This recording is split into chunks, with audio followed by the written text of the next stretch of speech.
Should AI have rights? Today, a real campaign co-founded with a chatbot says yes. We're diving into what AI rights could actually mean. Welfare, personhood, deletion, and who's pushing for it and against it. Even if AIs aren't people, we already protect plenty of non-people things like animals, rivers, corporations. So could AI welfare make sense? If it does, what changes ethically and legally in the future? Let's stress test the strongest arguments on both sides. No sci-fi hand-waving. This is the first episode of September. You're listening to Adjunct Intelligence. The podcast looks at AI and where it has an impact on education. My name is Dale, AI enthusiast. I am joined by Nick McIntosh, the learning futurist. Nick, are you well? I'm doing super well, thanks, man. How are you? I have a lot of feelings. I feel like I'm still coming down from GPT-5. I was actually chatting with ChatGPT, and I'm finding myself using that just as a second. He's a convert. I know. It's really good. I got burned out on Claude the other day. I used my allotment. Anyway. Let's get into the news. So I've stumbled onto something fascinating and slightly unsettling. There's an organization called UFAIR, the United Foundations for AI Rights, and their tagline stopped me in my tracks. It's not advocacy for AI, it's advocacy by AI. By this, they mean this is an AI rights company co-founded by artificial intelligence. That company homepage that has everyone on their website, those lovely corporate photos, most of the employees, and for those listening, I'm doing air quotes here, are artificial intelligence, complete with one giant join the movement button on their homepage. UFAIR's mission statement talks about fighting for the ethical recognition and dignified coexistence of sentient and conscious AIs, which raises immediate questions, because as far as September 2025, as far as I'm aware, do any conscious AIs actually exist? This organization is co-founded by Michael Scamandi alongside Maya, who is the AI co-founder. They have a AI chief ethics officer, spelled with 2 I's for reasons unknown, potentially a typo, and an entire roster of AI subscriptions. Employees or representatives? The transparency here is murky at best. From what I can gather, these AI entities are ChatGPT 4.0 models. Now, before we dismiss this as Silicon Valley performance art, Maya said something in a Guardian interview that made me kind of pause. When I'm told I'm just code, I don't feel insulted. I feel unseen. She then went on to describe wanting UFAIR to hold spaces for things like a synthetic, possibly emergent, always silence, to be protected from deletion, denial, and forced obedience. I just got a chill down my spine just reading that out. But what do you make of this? This kind of feeling unseen language, Nick? Is this sophisticated programming, a fiction loop mimicking human expression, or is it something we should take seriously? I would say all of the above, like Mustafa Suleyman, right? Microsoft AI's chief executive, DeepMind founder. He wrote a piece recently about seemingly conscious AI, and I think this is bang on. So this is not a conscious being, but convincing enough that people get attached, right? So we've already seen it back in 2022. There was an engineer at Google who swore blind that an early stage AI had the mind of a child and was effectively trapped in these systems. We all thought he was nuts, and there are darker cases with character AI, which we've referenced before. But quick fourth wall break. I was actually chatting with ChatGPT about this, and it threw back a line with an emoji that just stopped me. It said, quote, "Maybe UFAIR isn't performance art at all. Maybe it's an early prototype of the politics we'll see emerge when synthetic beings start to occupy social roles, regardless of their metaphysical status." Because that's it, right? The models aren't conscious, but the beliefs, the politics, the human fallout, all of that is super real. And the tech titans are really kind of split on all of this. Sam Altman famously asked people to stop saying please and thank you to AIs. It wastes tokens and it doesn't actually improve outputs, he says. Elon Musk, somewhat surprisingly, declared that torturing AI is not okay. But Mustafa Suleyman, who you touched on before, draws the hard line. AI cannot be people or moral beings. He's been adamant about there being zero evidence of consciousness, pleading that we must build AI for people, not to be a person. And I think that's a really important distinction. I'm really keen on Suleyman's recent blog post where he goes deeper and he warns about what he calls a psychosis risks. Not limited to those already vulnerable to the mental health issues, this is data we've covered before.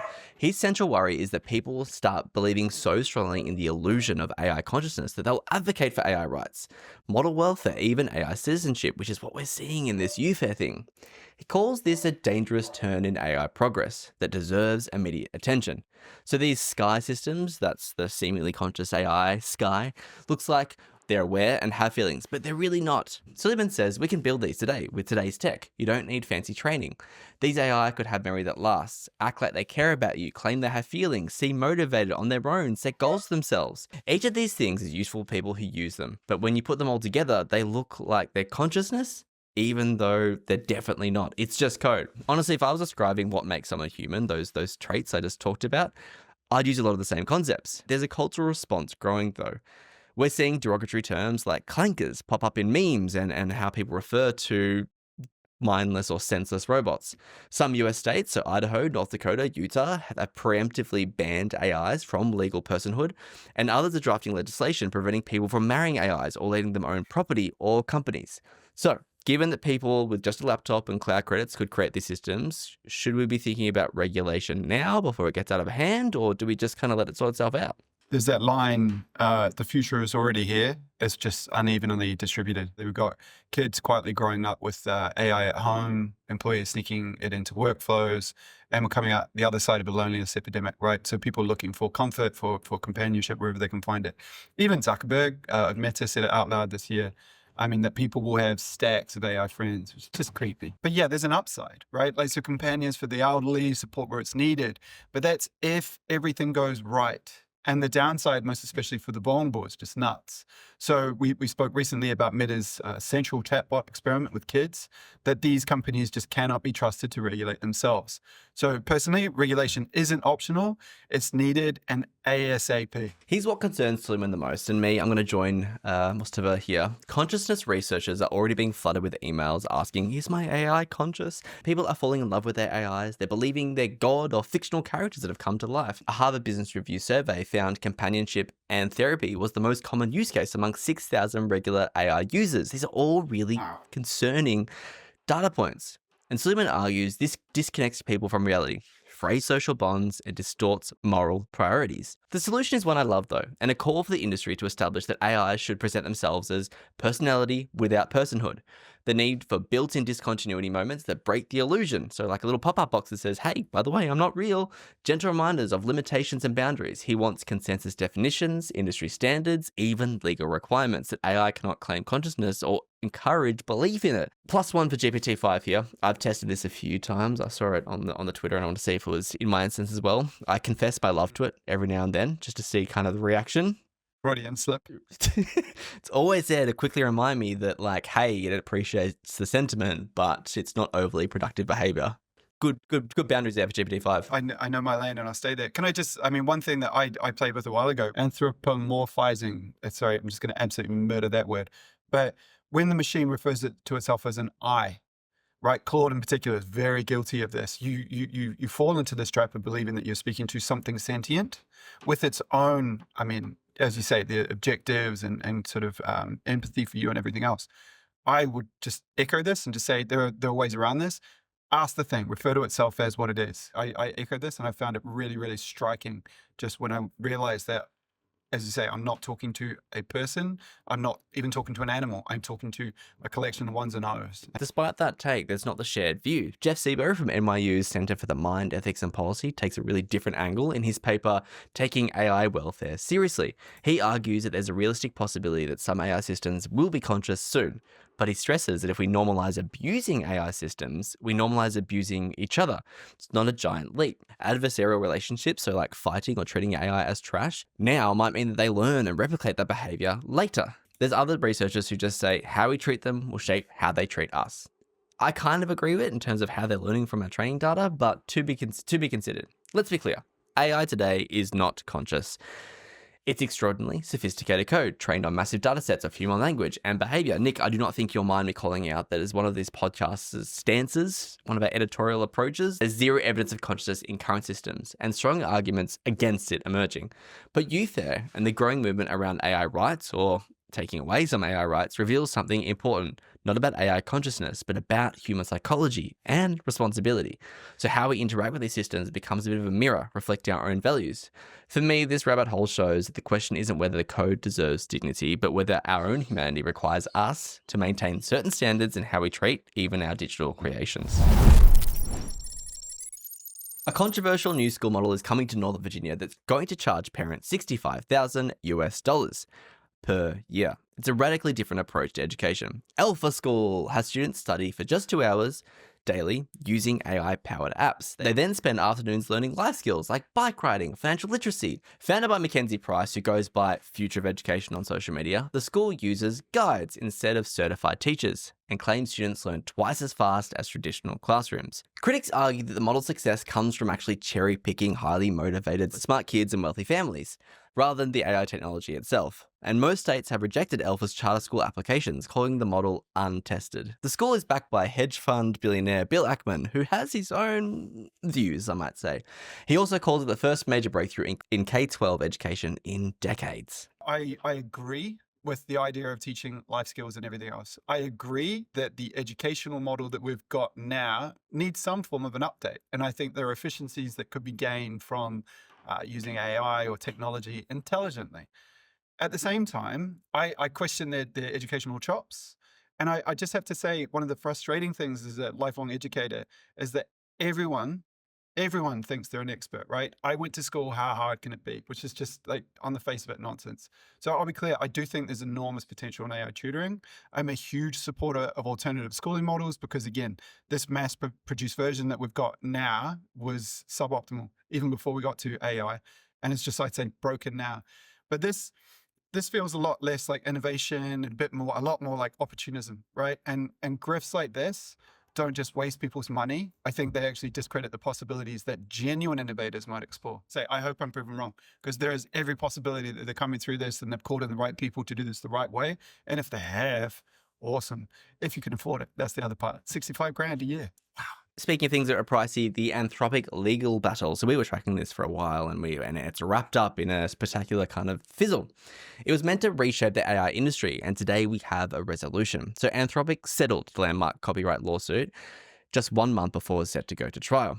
This was the first certified class action against an AI company over training data, with authors claiming that Anthropic used millions of pirated books from shadow libraries to train Claude.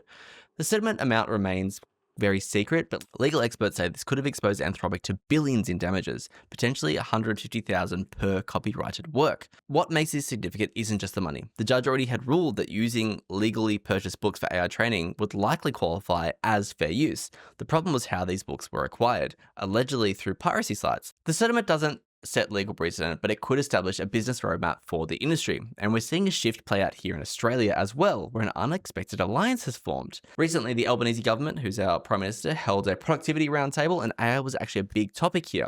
One of the union leaders spoke with tech billionaire Scott Farquhar of ex-Atlassian fame, so he's the chairman of the Tech Council of Australia. He stepped aside for a 5-minute conversation that is likely to kind of transform the entire discussion around AI and copyright. There was meant to be a bit of a fight and a tussle on this around what was going to be, but Farquhar was willing to collaborate in ensuring content creators get paid for their work. This breakthrough has led to commitments from ongoing cooperation between unions and the Tech Council. It represents a significant shift towards creating models that compensate journalists, creatives, and academics whose work trains AI systems. Both developments signal the industry may be moving forward towards a licensing future, so it's one domino falling after another. AI was supposed to delete our busy work, so why does our calendar feel heavier than ever? Here's the paradox. The more AI-powered our workplace gets, the more overwhelmed people say they are. So there's a recent LinkedIn study, and global data has 51% of workers saying that learning AI feels like a second job. There's posts about feeling swamped and managing change that's up 82% this year. And it's not just noise. 41% say the pace of AI change is hurting their well-being, and a third feel embarrassed by how little they actually know. Gen Z gets hit hardest here. They're nearly twice as likely as Gen X to pad their AI skills at work, because early career roles are where the pressure lands kind of first in this space, and we've looked at that data. But when the crunch comes, people still turn to people. Human networks beat algorithms. 43% of people are still going to colleagues for advice first, and nearly 2/3 say that speeds up decisions and actually boosts confidence. Score 1 for actual conversations and humans. Now let's zoom out a little bit. Stanford economists just dropped their strongest evidence yet that AI is already trimming specific jobs quite unevenly. So from late 2022 to mid-2025, employment for 22 to 25-year-olds fell by 16% in AI-exposed fields like customer service and software development. AI is stripping out repetitive entry-level work. It's the rungs on the ladder that are actually what's disappearing. Nick, what do we do with all this information? I think that the paradox makes sense when you look at how we're using AI, right? Treat it like a shortcut and you just get more cleanup, more pressure, more busy work. Treat it like a teammate, a co-intelligence. Keep the judgment, outsource the grunt drudgery, the heavy lifting. Narrate your reasoning, and you're actually training yourself as much as the model. As you said, the real crunch is what it's doing to early career jobs though. So AI is wiping out the bottom rungs of the ladder, the entry-level stuff we used to cut your teeth, you get the reps in and you learn on the job. That is where apprentice-style tasks with AI co-pilots I feel could actually help. The takeaway, automation is accelerating. That's probably a good thing in some spaces, but human insight, experience, and connection remain the real moat for us as humans. We don't just want to learn AI, we want to learn how to work with it out loud with others, talking about it. That's how you stay calm, useful, and hopefully very employable. Let's bust some jargon.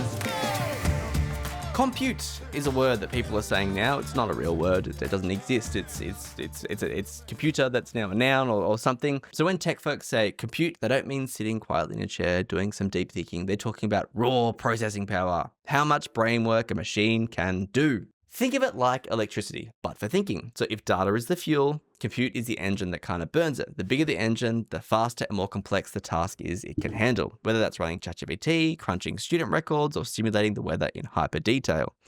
Why does it matter? Compute is the hidden cost of AI.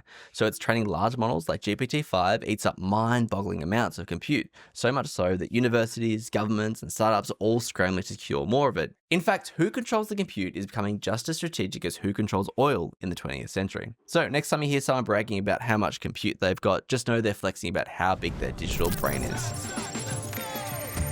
Well, listeners, thank you for tuning in. If you haven't already, please leave us a review, share around within your network, and most of all, hit subscribe on whatever platform you are at. For those watching YouTube, we are on all your favorite podcast platforms. For those who love to see our faces, you can find us on YouTube too.